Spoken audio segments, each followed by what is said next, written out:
Hey guys, चलो अब किस करो। आज हम बात करेंगे ज़ाच बेल के उस कैरेक्टर के बारे में जो काफी ताकतवर है, लेकिन जिसे उतनी अटेंशन नहीं मिलती जितनी मिलनी चाहिए, और वो है वॉन रेई। वो इस सीरीज के सबसे इंटरेस्टिंग और कॉम्प्लेक्स कैरेक्टर्स में से एक है, लेकिन उसकी कहानी अक्सर ज़ाच और ब्रागो जैसे मेन कैरेक्टर्स की वजह से ओवरशैडो हो जाती है। तो वॉन रेई कौन है और क्यों उसे ज़ाच बेल का सबसे अंडररेटेड कैरेक्टर माना जाना चाहिए? Let's find out. वॉन रेई एक लोता मोड़ो है जिसने अपने ह्यूमन पार्टनर को पेला है। Okay, sorry. वॉन रेई लायन का ममोडो पार्टनर है और वो अपने अनपैरेलल्ड मार्शल आर्ट स्किल्स और स्ट्रॉन्ग सेंस ऑफ ऑनर के लिए जाना जाता है। कई ममोडो की तरह वो अपने स्पेल्स पर डिपेंड नहीं रहता। वॉन रेई की स्ट्रेंथ उसकी फिजिकल एबिलिटीज और अपने पार्टनर और फ्रेंड्स की सेफ्टी के लिए अनवेवरिंग रिजॉल्व में छिपी है। लेकिन वॉन रेई की स्टोरी सिर्फ एक पावरफुल फाइटर होने से कहीं ज्यादा है। तो शुरुआत से ही हम देखते हैं कि वॉन रेई बाकी ममोडोज से अलग है। वो ममोडो किंग बनने के लिए नहीं लड़ रहा, पावर या कंट्रोल के लिए भी नहीं। उसकी मोटिवेशन ज्यादा पर्सनल है। वो अपने लव्ड वंस की प्रोटेक्शन के लिए लड़ रहा है, स्पेशली लियन की। अपने पार्टनर के साथ ये डीप बॉन्ड उसके कैरेक्टर का एक कोर पार्ट है और इसे सीरीज के बाकी के कैरेक्टर से अलग है। वॉन रेई को बचपन से ही एक स्ट्रॉन्ग सेंस ऑफ ऑनर और रिस्पॉन्सिबिलिटी सिखाई गई थी। वो अपनी स्ट्रेंथ का यूज दूसरों की प्रोटेक्शन के लिए करना चाहता है और ये उसके हर बैटल में देखा जा सकता है। वो अक्सर खुद से ज्यादा स्ट्रॉन्ग अपोनेंट से बिना हेजिटेशन के लड़ता है, क्योंकि उसे पता है कि ये करना सही है। तो अब उसकी थोड़ी जर्नी की बात कर लेते हैं। तो वॉन रेई की मुलाकात लियन से हांगकांग के एक रेस्टोरेंट में हुई थी, जब वह अपने डेट के भाग जाने पर गुस्से में ओवर ईटिंग कर रही थी, क्योंकि उसने सिर्फ उसके फादर का नाम ही लिया था। वॉन रेई ने उसे और ज्यादा खाने से रोका और कहा कि यह उसकी हेल्थ के लिए बुरा है, लेकिन लायन ने उससे अकेला छोड़ने को कहा। धीरे धीरे दोनों ने एक साथ बैठकर बातें की और फिर उनके बीच रिलेशनशिप शुरू हो गया। जैसे ही लियन को वॉन रेई के स्पेल बुक का ओनर बनाया गया, उसने बुक को पढ़ा और वॉन रेई ने उसे ममोडो किंग के बैटल के बारे में बताया। उसने लियन से पूछा कि क्या वह उसके साथ लड़ना चाहेगी, और लियन ने बिना सोचे समझे हाँ कर दी। काश कोई लड़की हमें भी ऐसे ही हाँ बोल देती, सैड लाइफ बहनचोद। के बाद दोनों ने मिलकर बैटल की तैयारी शुरू की। वॉन रेई ने लियन को उसके अंदर की पावर को कैसे कंट्रोल करना है सिखाया और लियन ने वॉन रेई को कंगफू सिखाया। इन टेक्निक्स की मदद से उन्होंने हर अपोनेंट को आसानी से हरा दिया। लेकिन सब कुछ तब मुश्किल हो गया जब वॉन रेई ने कहा कि वह बैटल क्विट करना चाहता है, क्योंकि उसे डर था कि लायन को नुकसान हो सकता है, जो लायन को बिल्कुल पसंद नहीं आया। और वॉन रेई ने अपने आप को और स्पेल बुक को एक स्टील केज में लॉक कर दिया, जो एक सुनसान आइलैंड पर था, जहां लियन के बाप की ऑर्गेनाइजेशन अपनी सारी वैल्यूएबल जैसे गोल्ड और वेपन्स रखती थी। फिर कुछ समय बाद लियन ने ज़ाच और कियो की मदद से उस आइलैंड पर पहुंच गई। लेकिन जैसे ही वो वॉन रेई को आजाद करने वाली थी, तभी एक और ममोडो टीम ज़ाबस और गैलियंट आ गए थे। ज़ाच और कियो ने उनसे लड़ाई की, जबकि लियन ने वॉन रेई को बचाया। वॉन रेई ने कहा कि वह नहीं चाहता था कि लियन आए, लेकिन लियन ने कहा कि वो उसके साथ लड़ना चाहती है। वॉन रेई ने लियन को बोला कि वह उससे नफरत करता है और उसे छोड़कर चली जाए, लेकिन लियन ने उसे नहीं छोड़ा और उसे ज़ाबस और गैलियंट से बचाया। वही निबा निबी का चुतियापा। फिर इन दोनों का कपल फाइट होने के बाद ज़ाच और कियो ने भी बोला कि लियन ने उसे बचाने के लिए बहुत कुछ सहा और उसे किंग बनाने के लिए अपने सब कुछ कुर्बान कर सकती है। उन्होंने वॉन रेई से कहा कि अगर वह सच में लियन की परवाह करता है तो उसे उसका शील्ड बनकर उसे हर खतरे से बचाना चाहिए, चाहे उसके लिए उसकी जान ही क्यों न चली जाए। उसके बाद वॉन रेई ने ज़बास को आसानी से हरा दिया और उसकी बुक नहीं जलाई। उसने ज़ाच और कियो का लियन की मदद करने और उसके सपने को पूरा करने में मदद करने के लिए शुक्रिया कहा, लेकिन ज़ाच ने कहा कि असली वजह लियन का उसके लिए पैशन था और उसने पूछा कि क्या वॉन रेई उसके जैसा एक काइंड किंग बनेगा। वॉन रेई ने हाँ में जवाब दिया। वॉन रेई और लियन ने ज़ाच और कियो को कहा कि वे गार्ड्स और ज़ाबास का ख्याल रखेंगे और वे दोनों खुशी खुशी वहाँ से चले गए।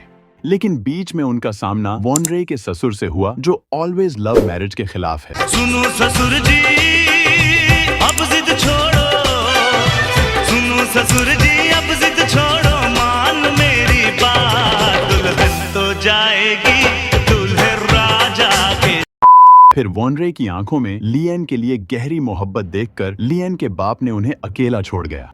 वॉन रे और लिएन को बाद में डॉक्टर रिडल्स ने मिलॉर्डो जी के खिलाफ लड़ने के लिए रिक्रूट किया। वो समय पर तिया को बचाने पहुंचे, जो जाच की बुक को ब्योंको के एंशंट मोमोडो से बचा रही थी। पहले वह थोड़ी डर गई, लेकिन दोनों ने उसे रियश्योर किया कि वे जाच और कियो के दोस्त हैं। वॉन रे और लिएन ने अपनी रू दी बॉरन स्पेल से उनकी फोर्सेस को खत्म कर दिया और कीदो और डॉक्टर रिडल्स ने उनकी बुक्स जला दी। बाद में जब हीरो की टीम खंडहरों में घुस गई और जोफिस के द्वारा अलग कर दी गई, वॉन रे और लिएन ने तिया और मेगुमी के साथ मिलकर साओलोन 4 सुप्रीम मोमोडो में से पहले और उसके साथ ही गेंसो के खिलाफ लड़ाई की। गेंसो बाकी ह्यूमन पार्टनर की तरह जोफिस के कंट्रोल में नहीं था, बल्कि उसे लड़ाई करना पसंद था। गेंसो को इस बात की परवाह नहीं थी कि कौन किंग बने या लड़ाई में क्या होता है। लड़ाई के दौरान वॉन रे ने अकेले उनसे लड़ने पर जोर दिया, यह कहते हुए कि वह बाकी सबको बचाएगा। लेकिन तिया और मेगुमी ने मदद करने का इंसिस्टेड किया और लिएन से पूछा कि वह इस पर कैसे सहमत हो सकती है। इस लड़ाई के दौरान यह खुलासा हुआ कि ली पकरॉन से भागने के बाद वे लिएन के दादा दादी के साथ रहने गए थे और उनके साथ खुशहाल जिंदगी बिता रहे थे। लिएन ने चाहती थी कि उनकी यह जिंदगी हमेशा के लिए चलता रहे, लेकिन वॉन रे ने उसे याद दिलाया कि क्योंकि वह एक मोमोडो था और लायन एक इंसान है, उन्हें आखिरी में अलग हो जाएंगे, चाहे वे लड़ाई जीतें या नहीं। उसने फिर लिएन को बताया कि वो हमेशा के लिए एक साथ रहने का सिर्फ एक ही रास्ता है कि वो अपने साथ बिताए खुशी के पलों की यादों को इख्ता करे और अपने दिल एक दूसरे के पास रखें। फिर इन्हें गेंसू को हराने के बाद वो सब डेमोल्ट और रोबर्टो वाइल 4 सुप्रीम मोमोडो में से आखिरी के खिलाफ लड़ने गए थे। फिर वो डेमोल्ट पर हमला करता है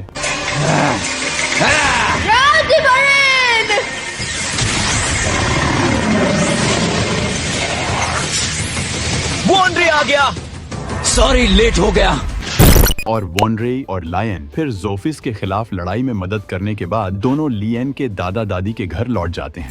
बाद में फोदो आर्क में वॉन रे को फोदो को फिर से रिवाइव करने के लिए काम कर रहे मोमोडो की एक टीम के साथ लड़ाई करने के लिए मजबूर होना पड़ता है। तो होता कुछ ऐसा है कि जब इस साजिश के पीछे के मास्टरमाइंड रियू ने लाई एन पर फोदो का कर्ज डाल दिया, जहां अगर वो इनकी मदद करने से मना करते हैं तो अगर फोदो को 4 दिनों में रिवाइव नहीं किया गया तो लाई एन उस कर्ज से मर जाएगी और लिएन की मदद करने का कोई और तरीका न देखकर, भले ही उन्हें पता हो कि वे अपने एलाइज के खिलाफ जा रहे हैं, वॉन रे उनकी डिमांड्स मानने के लिए मजबूर हो जाता है। आखिरकार जब जाच और उसके दोस्त फोदो में इन्फिल्ट्रेट करते हैं तो वॉन रे जारुचिम और राउशिन के साथ बैटल करता है और लगातार दिखाता है कि उसे अपने असली एलाइज को नुकसान पहुंचाने के लिए कितना दुख हो रहा है। भले ही कियो बताता है कि उनके पास फोदो के थ्रेट को एलिमिनेट करने का एक तरीका है, बिना लायन को मारे हुए वॉन रे लड़ाई जारी रखता है, क्योंकि जारुचिम एक्सप्लेन करता है कि कर्ज किए गए लोगों को बचाने का कोई और तरीका नहीं है सिवाय सील को रिमूव करे। फिर कुछ समय बाद किसी तरह वॉन रे और लिएन फिर से जाच की टीम ज्वाइन करते हैं और फोदो को मोमोडो वर्ल्ड में वापस भेजने की कोशिश करने के बाद जब वो फेल होते हैं तो मेन ग्रुप फिर से फोदो में एंटर करता है और 2 ग्रुप्स में बंट जाता है, जिसमें वॉन रे और लिएन जाच के ग्रुप में शामिल होते हैं, जिसमें कियो, तिया, मेगुमी, रिया और अलेशिये शामिल हैं। जर्नी के दौरान वो रोडो और चाइटा से मिलते हैं, जिनसे वॉन रे और लायन अकेले लड़ने जाते हैं, जबकि बाकी ग्रुप आगे बढ़ता है। शुरुआत में वॉन रे और लिएन अपनी स्पेल्स और कुंग फू के कॉम्बिनेशन के साथ अपर हैंड बनाए रखते हैं, लेकिन रीडो फोदो की पावर्स का यूज करके अपने लिए क्लोन्स बनाने और चीटा की ताकत की इंटेंसिटी को बूस्ट करने में एज हासिल कर लेता है। उनकी स्ट्रॉन्गेस्ट स्पेल्स के क्लैश के बाद लाई एन को वॉन रे के साथ बिताए हुए हैप्पी मोमेंट्स की इमेजेस दिखाई देती हैं जब वह उसे प्रोटेक्ट करता है। फिर उसे एक ऐसी जगह पर ले जाया जाता है जहां वह और वॉन रे होते हैं, जहां वह बिना वॉइस के कहता है कि वह खुश है, कि वह सेफ है। और एक फाइनल एम्ब्रेस के बाद लिएन जागती है और उसे पता चलता है कि वॉन रे की बुक जल चुकी है और उसका हेडबैंड पीछे छूट गया है, जिसमें लिखा है हम हमेशा एक साथ रहेंगे। यह देखकर लिएन आंसू रुक नहीं रहे थे। लेकिन मांगा में काफी कुछ अलग था, मतलब कि वॉन रे डेथ सेम थी, बट ये बैटल मांगा में अलग थी। और आखिरी में जाच और कियो साथ फोदो को डिस्ट्रॉय करने के बाद लायन अपने ग्रैंड पेरेंट्स के घर लौट जाती है और मांगा के अंत तक वहीं रहती है। लेकिन इनकी कहानी यही खत्म नहीं हुई। क्लियर नोट RC में फाइनल बैटल के दौरान वॉन रे की स्पिरिट जाच की हेल्प करने के लिए आती है। जब जाच ने लड़ाई जीत ली और मोमोडो वर्ल्ड का किंग बन गया तो वॉन रे अपनी बॉडी में रिवाइव हो गया, साथ ही सभी मोमोडो को उनकी बॉडी में वापस भेज दिया गया। फिर उसे एक एशियन डिजाइन स्कूल में देखा जाता है, जिसमें डैनी और कमाकू भी हैं, और बाकी मोडोस की तरह उसने भी लायन को एक पोस्ट कार्ड भेजा, जिसमें एक लेटर और बैटल में शामिल हुए 100 कैंडिडेट्स की फोटो शामिल थी।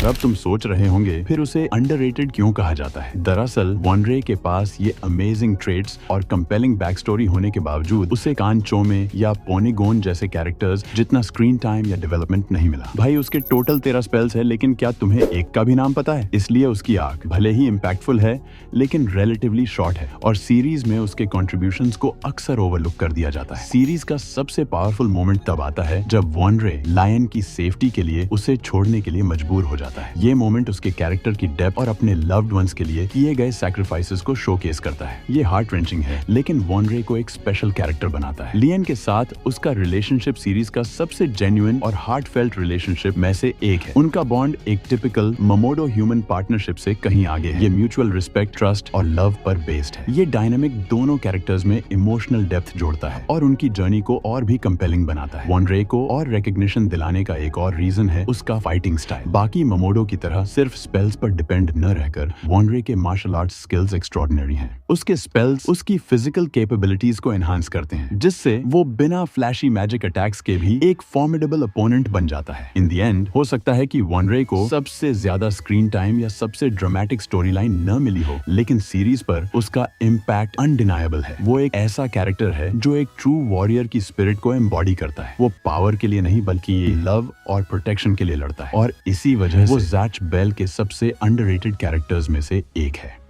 तुम्हारा क्या ख्याल है? डू यू अग्री कि वॉनरे अंडररेटेड है या कोई और कैरेक्टर है जिसे आप ज्यादा रिकॉग्निशन देना चाहेंगे? ये हमें कमेंट्स में जरूर बताएं या हमारे सोशल मीडिया हैंडल्स पर शेयर करें। ये रहे हमारे सोशल हैंडल्स और साथ में फॉलो भी कर ही लेना यार। ज़ैच बेल के रैंडम वीडियोस के लिए ऊपर वाली वीडियो देखें और ज़ैच बेल के सीजन 5 के फैन डब एपिसोड देखने के लिए नीचे वाली, और ऐसे ही वीडियोस को देखने के लिए चैनल को सब्सक्राइब कीजिए। हम आपसे मिलेंगे अगली वीडियो में, तब तक के लिए जय हिंद।